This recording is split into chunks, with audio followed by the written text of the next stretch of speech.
And I'm going to hit record in three, two. Welcome to another episode of Million Dollar Stories, where we get to interview authors from all over the world. You know, I love talking to authors because they have the courage to take their thoughts, their stories, their lessons, and put it down into a book and share it with the many, ultimately changing their legacy and destiny in the process. And if you're out there and you want to write a book, check out dreamstarterspublishing.com. It's built specifically for entrepreneurs who want to write a book. And if you have a book that's already done, you want to use it to generate leads for your business, check out bookmarketingcrm.com.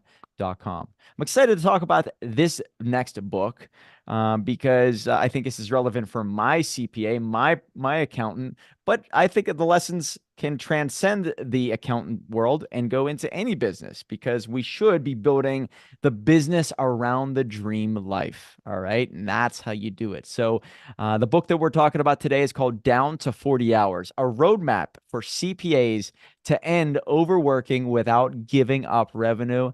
And it is an honor to have Geraldine Carter with us. Thanks so much for being here. Thank you so much for having me. I'm happy to be here.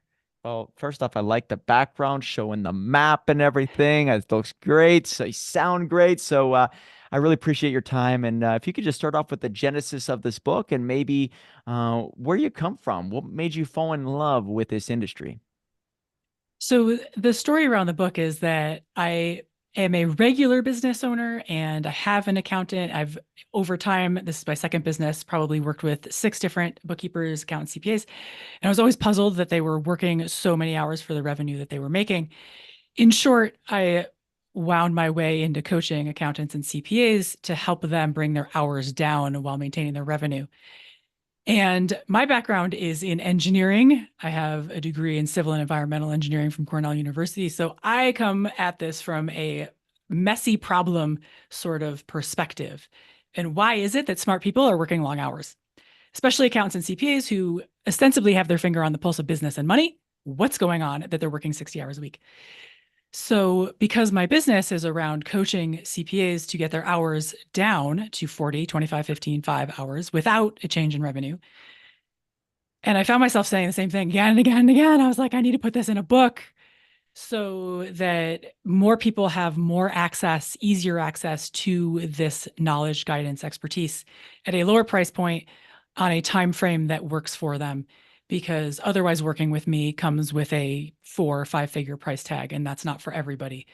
So having the book just gets the ideas out there. And I think it kind of, because it's a mindset shift, it takes time for the way of thinking to come around. So having the book helps facilitate, like greases the wheels of that mindset shift. And I think a lot of people say, in order for me to grow my business, I need more clients. And maybe you have a different approach on that, where technically, if you increase the experience, the quality of the experience, maybe offer different solutions and you focus on a smaller niche, a smaller group of people, and just serve them at a higher level, and you do it consistently throughout the year rather than just at tax time, maybe you can have a greater return on investment, but also way more time freedom. Am I right? Is that the direction that you go with in this book? Because I've heard many people explain that. And usually it's counterintuitive because you say more clients equals more money. Not Mm. necessarily. Yeah. So the main concept here to get your head around is that revenue doesn't come from clients. Revenue comes from value creation. Very I nice. get that it Yes. looks like revenue comes from your clients because you send them a bill, a PDF, and they send you money. So it looks like revenue comes from clients. But thinking revenue comes from clients is like thinking that time comes from your watch. I get that it looks that way, but it isn't that way. God, I love that. So I'm going to use that in a tweet later today, just so you know. you're It's gonna great. have at it because I want the word to spread, right? You look at your watch, it tells you time. You think that time comes from your watch, but that's not how that works. And if you make that mistake, it's a costly mistake. So we need for business owners, CPAs, accountants, and every business owner to understand that dollars come from creating revenue for clients. And that is why they give you their dollars, is because you have created value for them.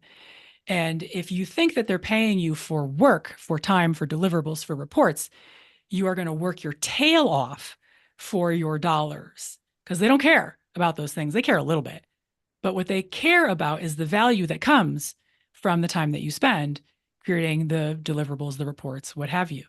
So you need to understand as the business owner, the entrepreneur, what it is that your clients are valuing.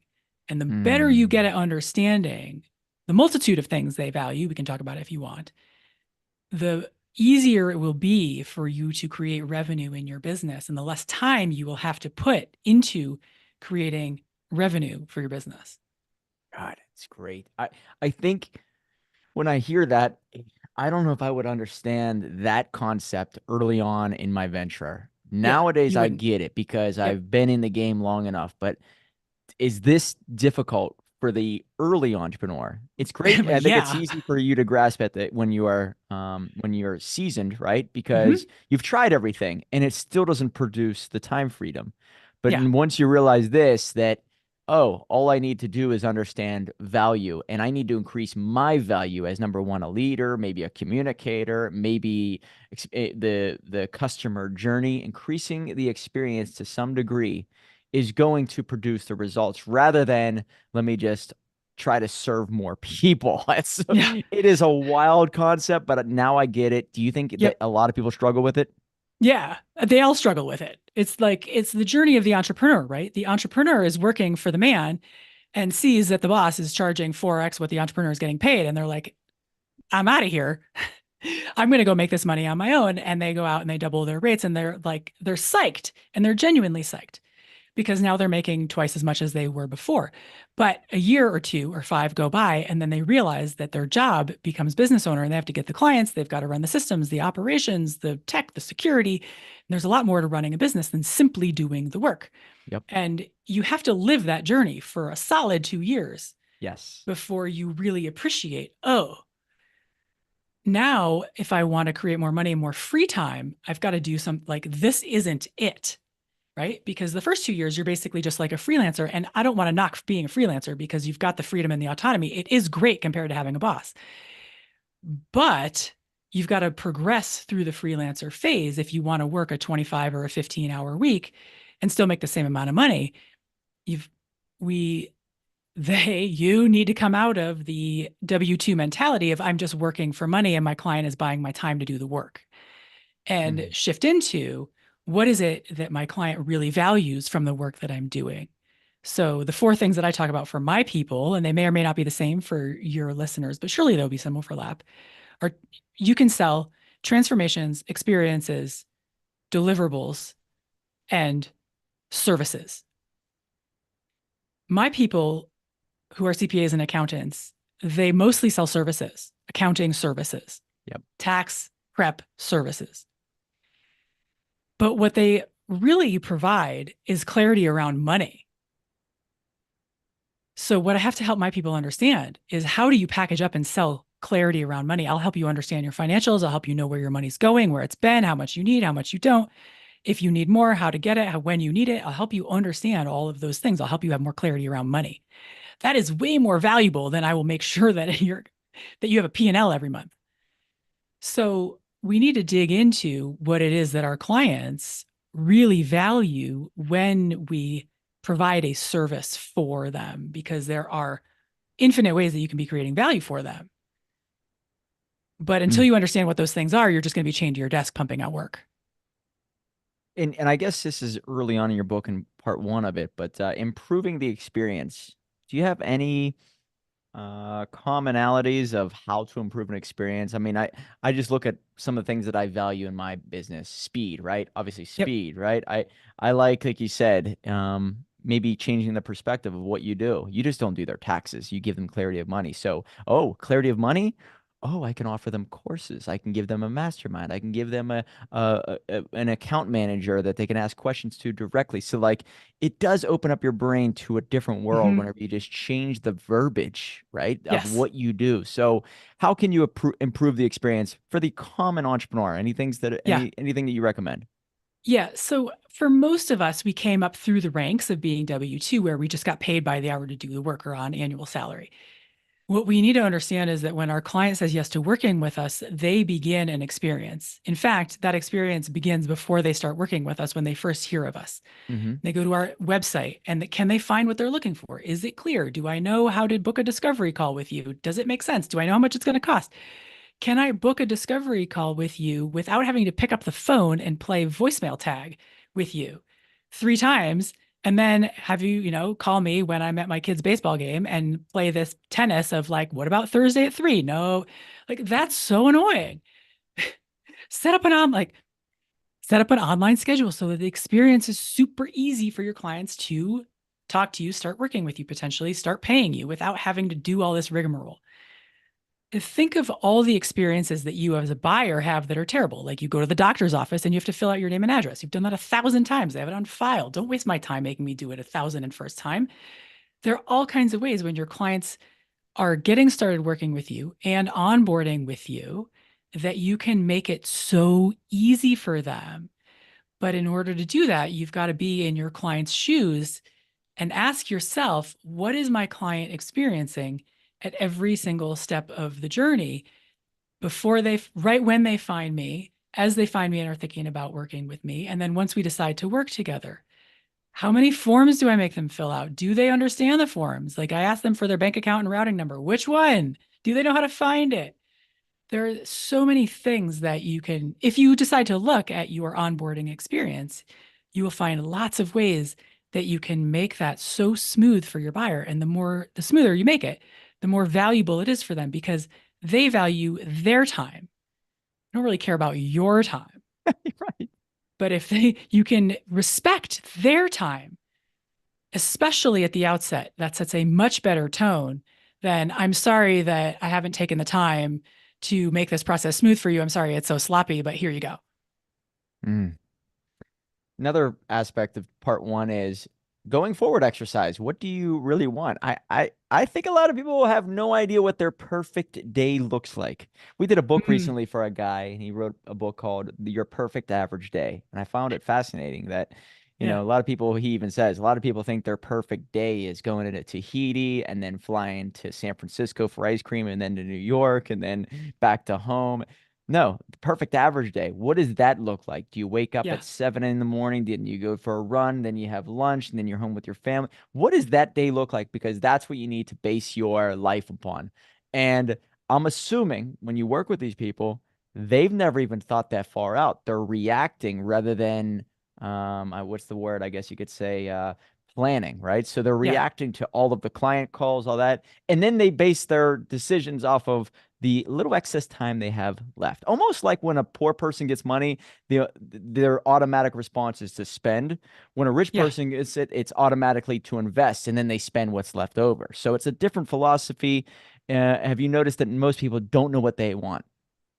So for my people, I think that because the accounting space comes from a history of hourly billing and a glorification of working 2,500 hours a year, which is like 50 hours a week, that even though they start out in their business wanting to have a respectable take home pay, most of my clients are not in it to make a good $1 billion.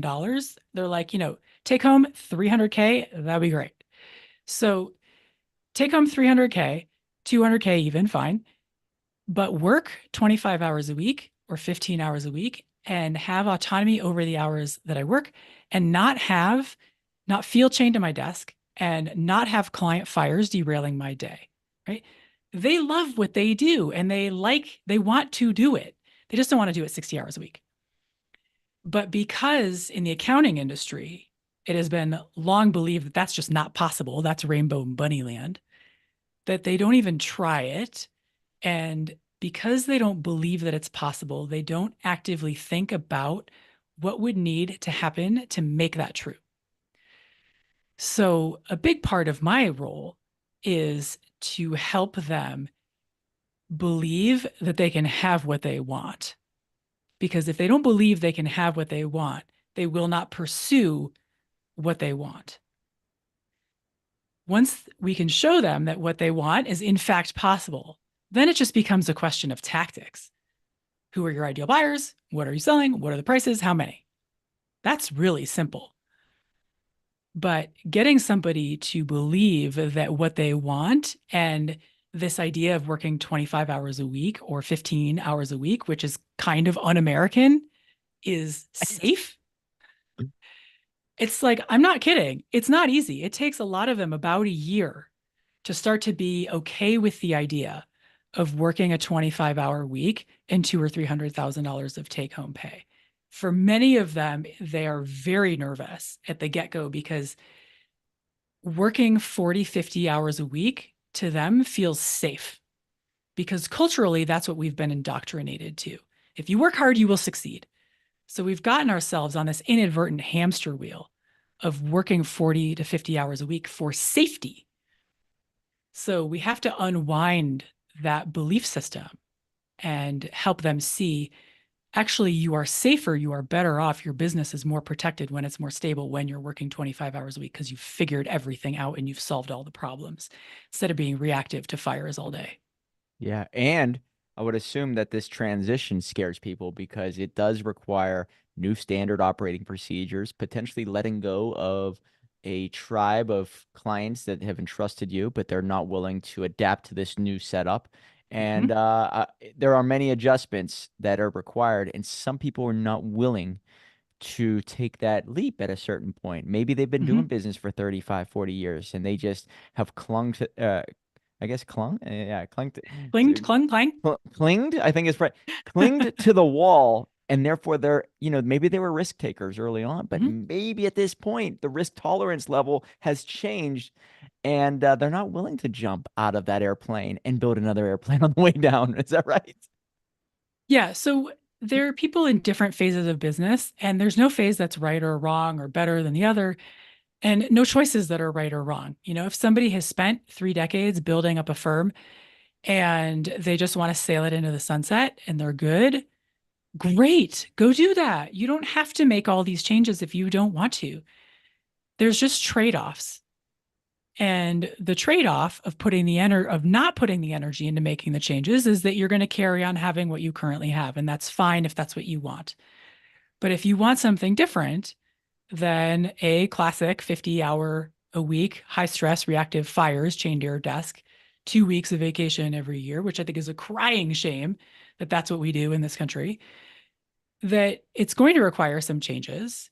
And the question is the effort worth it to you? And if you think the effort isn't worth it to you, that's totally cool. If you think the effort is worth it to you, awesome. Let's make these changes because you can have the business that you are delighted to own. And there's no bigger gift in life. I should dial that back. Having a business that you love in your life is a massive gift.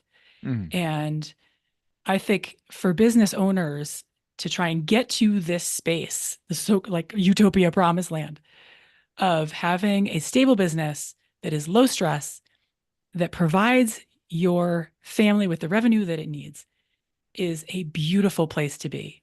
And I would love to see more business owners really going for this promised land and not settling for the 40, 50-hour a week, high stress tethered to your desk business. Yeah. And I think you were about to say that a business that you love and you enjoy is only secondary to having a motorcycle. Am I right? Those are the two. That's what I was thinking. And The some two- Pink Floyd vinyl. Oh, come on. There you go. I'll take Yeah. that. Oh, for sure. You have something here. I've never actually heard this. I mean, I've interviewed hundreds of people, and whether it comes to their books or this podcast, I think it's going to be right around episode 301, 302, somewhere in there. But using inflection points to your advantage. Can you explain what that Mhm. means? Yeah. So I have a math background, obviously. So I picture the curve, the inflection point is the place at which the curve changes direction. And it can be in a business, it's a tough place to get through. And how we experience that is that you're growing, growing, growing your business, things are on track. And then you hit a ceiling where you need to make some kind of decision. And that decision can be, okay, I have 5 people. 5 people is the most that I can manage before, I get to person 5, answer their questions, and now I'm back around person 1 has a question again. And all I do is answer questions for my 5 staff. So if I want to grow, I want to bring on a new staff person, let's say, but I can't manage a 6th person because I don't have time. So what do I do? Do I hire a middle manager? Do I promote one of my people to middle manager? How do I break through this inflection point so that I can get up to the next level? And when we as experts, consultants, advisors understand that our clients, their business is a journey, and they're going to keep traveling until they hit a ceiling. What is that ceiling? Why it is there? Why is it there? Why can't they break through? Why are they stuck? What decisions are they facing? And you can see when you work with clients over time that they tend to pile up in similar places. So if you can understand that your clients pile up in certain places and understand the problem that's causing that, and then help them break through that problem and get up to the next level, that's enormously valuable. And business owners tend to go, depending on the business, there are some classic inflection points. The first one is I'm a solo freelancer, and by myself, I can make 200K. But if I want to go above that, then I need to hire a mini me. That's a classic inflection point. And then the next one is at about 750K, where they've got 5 people on staff, and they're like, now what? Do I hire a middle manager? And then maybe 2, 3 million, there's another one, which is like, okay, now I have a giant team. How do we go digital? Right. So there are classic inflection points along the way. And if you understand where your clients' inflection points are, then you can offer solutions to those problems. And the more valuable the solution, the higher, the more they're willing to pay you. So it's worth it to understand where these inflection points are and where they get stuck, because the more valuable the solution is, basically, the more money, the more revenue you can bring in. So you're saying the business has an inflection point, right? Because you have Mm-hmm. capacities, but the Yep. customer does too, where they they are looking for a solution. Sometimes they know it right then, and maybe sometimes they don't for a while, but you're basically trying to find, and I think this is, I'm looking at your book here, but another niche. Are you saying one more little gap that you're not offering, or maybe a weakness in what you could offer them? Is that an inflection point for them? Because I'm trying to understand it from the customer's point of view of what is an inflection point for them. So I'm assuming a B2B situation where you're selling services.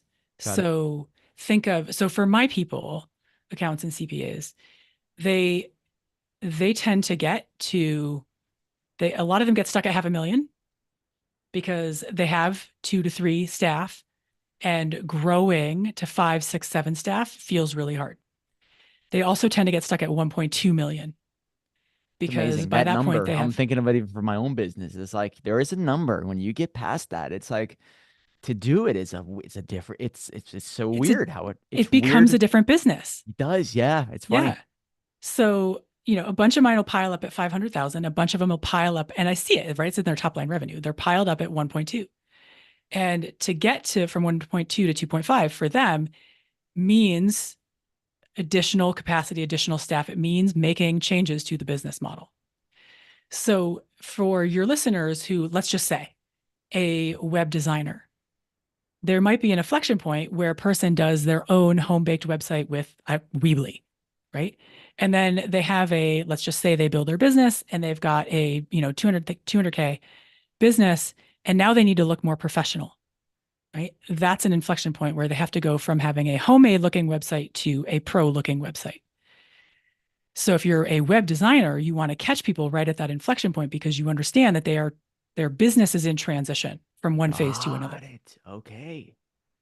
I see what you're saying. So it's being aware of their own journey just as much as you are aware of your journey.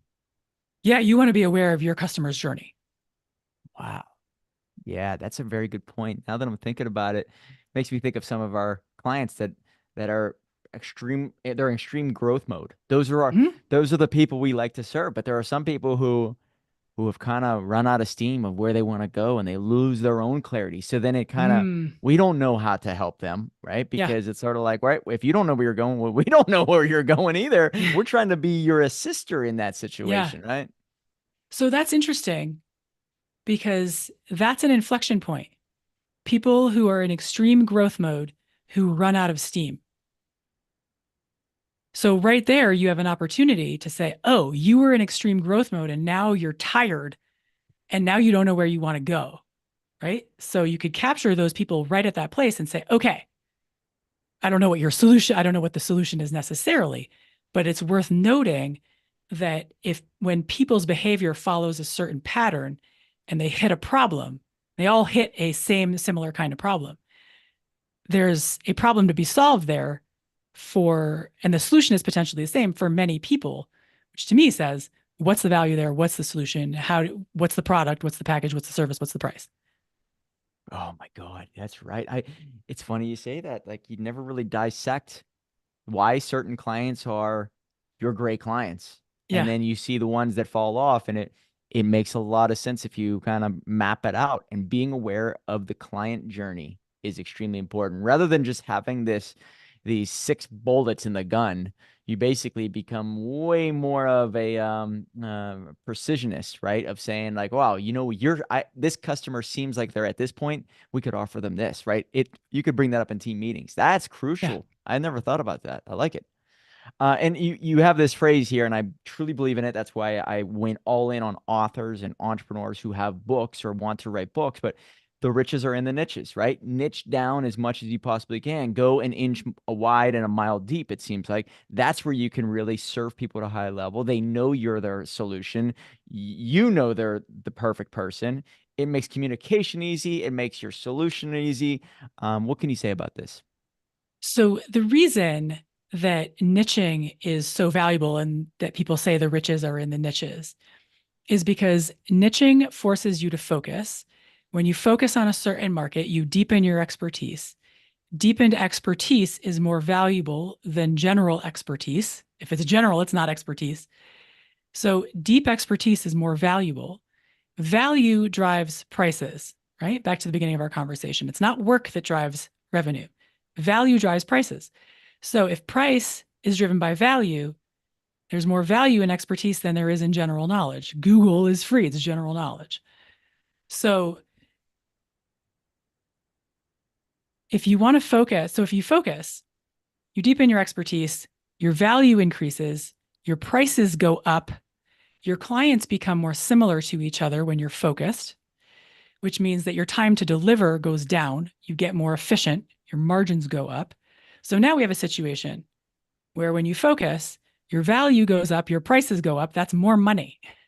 Your time to deliver goes down, that's less hours. That's what we want. That's why niching works, is because your value goes up, your prices go up, and your hours go down. And as business owners, this is the holy grail: money up, revenue, time down. Money up, time down. So that's how that works. It's not like this just sort of pithy phrase. It works because niching drives expertise, which drives value, which drives money. And it helps you deliver faster, which makes you work less. Yeah, man, you're touching on a few things there, right? Individuals pay for authority. The only way to have authority is if you are the go-to person in one specific field. If you are a jack of all trades, nobody really knows what you are going to speak about at that event that they potentially want to hire you for. They don't know what you're great at or what you can communicate on that podcast. And if that's the case, nobody really knows what questions to ask you if they have a problem, right? Because oh, they do everything, right? But if you are a master at jujitsu, for example, I know that if I have questions about self-defense, you're the person to go to. So by me having this perception is definitely reality, but you having all these breadcrumbs when it comes to X, Y, and Z, and the deeper it is, the more I trust in it, the more I believe in all the solutions that you bring to the table. Yeah, it makes you the go-to person, the obvious choice. And if your problem is expensive and it has to be solved, who are you going to go to? The person who's mediocre at everything or the person who knows exactly how to solve your problem, right? You don't want the cheapest heart surgeon on the block. If you need heart surgery, you want the best one because it counts. So you want to find clients for whom it counts, where there's something at stake. If there's nothing at stake, they're not going to give you money for your solution. It's like creating the key and then running around town and asking who has the lock. We tend to create the key and then run around town wondering who has the lock. But what we need to do is run around town, find out who has doors locked that are valuable to get opened, and then go back to the workshop and then create the key. Most of us do it in reverse. Yeah. To Yeah. the expertise problem and the authority, the other key piece of this is that your marketing starts to work. Now, I was an engineer, and I will freely admit that I looked down my nose at marketing. I thought it was for the people who couldn't hack it in the real disciplines. Bingo. And I was wrong. Marketing is a key piece of your business. And when we are generalists, it does not stick to anything. It's like Teflon. But when you niche and you understand your client's problems and you can speak to their problems and explain to your client their problem better than they understand it themselves, that's when they are like, oh my God, I need to work with you. And that's when your marketing starts to work and generate a flywheel that consistently sends the right kind of clients your way. And this is a key piece of business magic, if you will, where you get to the place where you're good enough at what you do, you command high prices, don't have to work a ton of hours for it, and you get fed a consistent pipeline of great clients. And I think that's part 5 of your book. Is that right? Letting the world know when it comes to marketing. And you talk a little bit about websites, but what really caught my eye was leveraging lead magnets. I think I say that phrase 6 times a day, right? Do you have lead magnets? Yeah. Are you leveraging your lead magnets? So a book to me is the ultimate lead magnet. It could be a podcast, but it could be a course. It could be a webinar. But leveraging lead magnets, like you said, I've talked to so many extremely intelligent people. They do not respect marketers. Marketing, the greatest marketer wins. I don't think the greatest product wins. But if you have both, then you are obviously ahead of the game. So leveraging lead magnets, can you give us any insight from this chapter? So my feeling is that you can create any kind of lead magnet. It doesn't need to be a PDF necessarily, like you can say it could be podcast, course. There are all kinds of things you can give away for free. And really the concept here is that if you build it, they will not come. If you build it and you tell them you build it, then they will come. So you have to tell people that you've built it. And people don't just throw money at people who they don't know, don't trust, or don't like. And it takes time to build up the know, like, and trust factor. So, what you're doing with your lead magnets, plural, because I hope you have more than one, is building drip, drip, drip, drip, drip, know, like, and trust factor. And showing your client that you understand their problems, that you have the solution for them, that you are confident you can help them if they present with XYZ problem, and delivering value ahead of time. And really, what you're doing is putting deposits in the value bank, if you will. There you go. Because the more you put deposits in the value bank and the longer you do that over time, now, we're kind of into like how long does it take to warm up a client and convert? But you have to do this work ahead of time. You can't just expect that because you're brilliant, and you are, and I'm sure you're handsome too, that people are going to show up and throw dollars at you. That's not how that works. We need to dispense with that notion. We need to be putting out value ahead of time in lots of different ways to warm people up to getting to know us, liking, and trusting not just us, but our product. And when we can do those things, that's when the flywheel of marketing starts to become so much more effective. Yep. And this is you need to be so consistent, right? It's almost like you could be on that side street for years. The one day that you're not there, somebody will say, "Oh, looks like they're packed up and they're out of business. I'm going to go somewhere else." Consistency wins in this game. And since we have so many tools and resources, social media, podcasts, digital assets, we can create these things every single day. And it's training AI, it's training Google that you're the go-to person, right? And it's making it easier for people to find you. So you're only I believe you're a fool for not using all of these resources to your advantage, especially if you're an entrepreneur and you truly love your business. But when it comes to this consistency aspect, the people that give up simply because there is not a return on investment fast enough.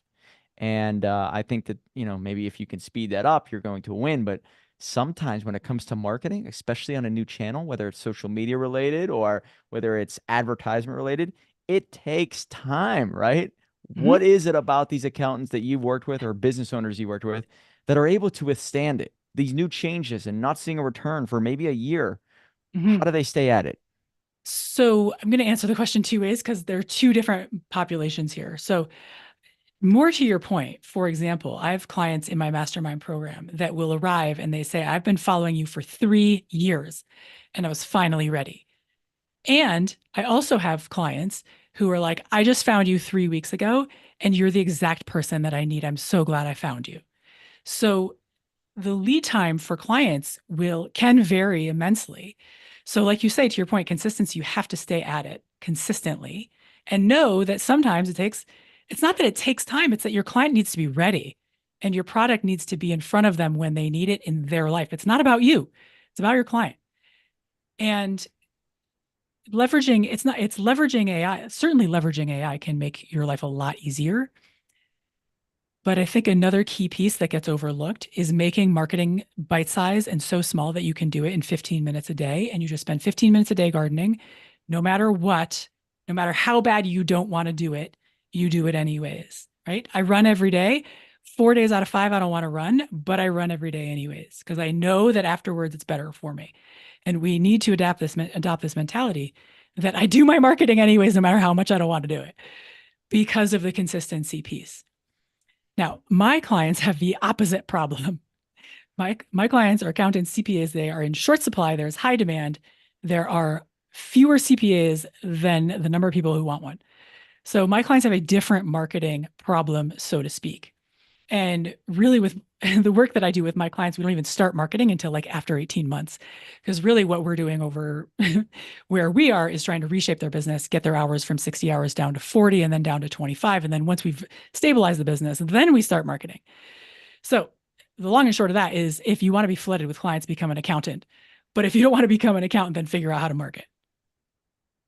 Yeah. You said that you look down upon marketing? What was there a breaking point? Did something happen in your life where you're like, oh shit, this is not the way I looked at it. I need to either hire a coach, read the right book, or do something that's outside of my comfort zone. And maybe it paid off, maybe it didn't. But was there some moment that really stands out that you could share with our audience? So there are two pieces of it. Certainly, I'm a huge Seth Godin fan. Oh, nice. Yeah. And I think he's a genius and I really like him. Plus, he's kind of goofy, which sort of is my style a little bit too. So, having a person that is out there goofy and super smart, I was like, I can listen to that guy. And he talks about marketing in a way that's so plain spoken that just makes it obvious like, duh, why would you not do this? But the piece that really shifted my mindset around marketing was now that I consistently get high quality results for my clients, the work that I do with my clients changes their lives because they go from working 60 hours a week, which is basically no time to do anything but work, go home, eat, sleep, down to 50 hours, which is like, ooh, now I might have to have time to catch up on the laundry, to 40 hours a week, which is, ooh, now I have time to exercise, to 30 hours a week, which is now I have time to catch up on house projects, to 20 hours a week, which is like a 4 day weekend every single week. Now I have time to travel. That changes their life. It changes the very nature of their life. And we can do that in about 18 months predictably for the right kind of accountant or CPA. Amazing. It's amazing and very cool and fulfilling and humbling all in one. And because I know that there are hundreds or tens of thousands of accountants out there who are overworking and not seeing their families and not working out and not eating healthy, I feel compelled to market because I know I can help those people. It's no longer about me and my business and more revenue. It's about there are people who genuinely, legitimately need help and I can help them. And I'm the only person who can help them because nobody else is doing what I do. So I feel an internal fire to market, not because it makes more money, because those accountants are people's parents. And I know what that's like. So when your business stops being about you and your money and starts being about helping your clients, it changes how you think about marketing. It has to, it can't not. Great takeaway there. The reason why people are afraid to put themselves on social media is they're thinking about themselves too much. Well, what about the people who are looking for that message? Aren't you doing them a disservice by not sharing your solutions and articulating it on every platform possible? Right? That's how you look If your at it. solution is any good, you should want to put it out there. If you don't want to put it out there, you have a product problem and we need to solve that. Oh, it's good. You said you have, I think, a mastermind. Is that right? Yeah, so I run a mastermind of two that run in sequence. The first one is down to 40 hours. And then once we get the business stabilized, then they go down to 25 hours. So it's a progression.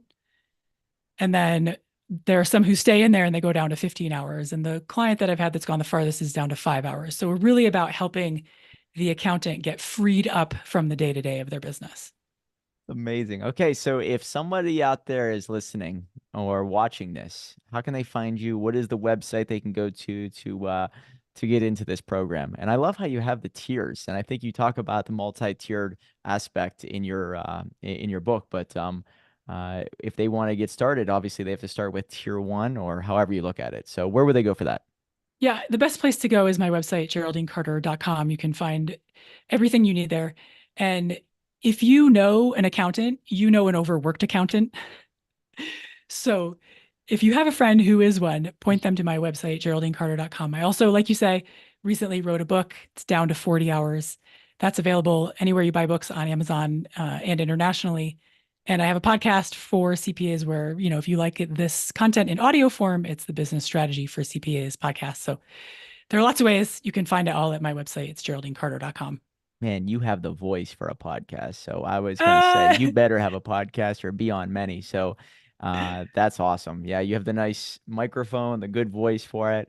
I guess the ultimate question is how many miles are you running every single day? That's my big question for you. Because I do 5 miles 5 days a week. So what are you doing? yeah, 5 miles, 6 days a week, plus 1,000 feet up, and I take the gondola down. Oh my God, that's great. You are a true runner. Where are you located? I'm in the Sun Valley, Idaho. So I'm lucky enough to have a ski area right outside my door. So either I'm skiing in the winter or running on the hill in the summer. So Man, you're an that's my outdoors. daily routine. I do feel very lucky for it. No wonder you figured out you just want to build the life and then the business, right? It funds the lifestyle, right? You want to enjoy this. That's so awesome how you look at things. And yeah, be outdoors as much as possible. It's good for you. So Good for the uh soul. yeah, it is. And guys, check her book out, Down to 40 Hours. It's on Amazon. 4.9 stars on Amazon. So down to 40 hours, a roadmap for CPAs to end overworking without giving up revenue. Easy to find on, I guess, Spotify and iTunes, the podcast. And On all your podcast players. oh, on all the podcast players. And also GeraldineCarter.com is the website, I believe. So look You her up, got it. get in touch with her. And yeah, you got to build the life, right? Build the life that you want rather than build a business and then worry about the life. So the lifestyle is crucial, knowing what you want and then setting it up the right way so it is scalable and therefore it's not sucking your soul as you get old and start losing mobility. So enjoy your youth, get out there, build the business the right way. So Geraldine Carter, thank you so much for being here. Thanks, Mike. This has been so great. Remember, guys, $1 million book will lead to $1 million life. Right on.